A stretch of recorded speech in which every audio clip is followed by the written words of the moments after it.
L-Economist Intelligence huwa unit influenti ta' riċerka li janalizza tmexxija ta' pajjiżi u kumpaniji privati. Dwar Malta jgħid li hekk kif il-pajjiż dieħel f'kampanji elettorali, il-Partit Nazzjonalista ser ikompli jiffaċċja firdiet interni serji.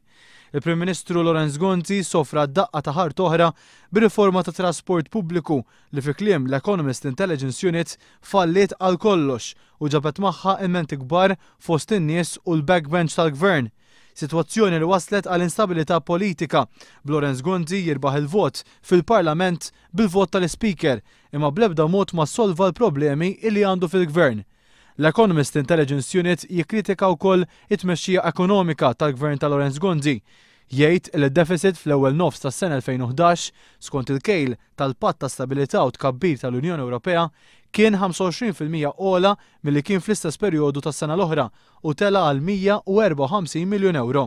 Jirrimarka li l-finanzi tal-Gvern marru għall-ar minħabba nuqqas ta' kontroll fuq l-infiq rikorrenti minkejja li franka 11 miljun euro li kien ħareġ is-sena l-oħra fuq għajnuna għaż-żieda fil-kontijiet tad-dawl. L-Economist Intelligence Unit jgħid li żieda fid-deficit fl-2011 waslet għal żieda oħra fid-dejn tal-pajjiż li f'nofs is-sena kien ta' 4.5 biljun euro, 8.5% ogħla mis-sena ta' qabel.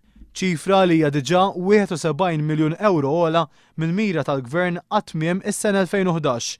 L-Economist Intelligence Unit jiddikjara li l-infiq fuq Parlament ġdid mhux imdaħħal fil-kotba tal-Gvern u għalhekk id-deficit fiskali huwa ikbar milli fil-fatt jidher.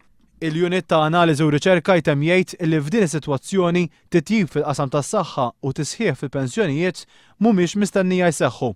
Fl-2012 it-tkabbir ekonomiku ser inaqqas sew u fl-2013 it-titjib fir-riżultati ekonomiċi mhux mistenni jkun aktar minn moderat.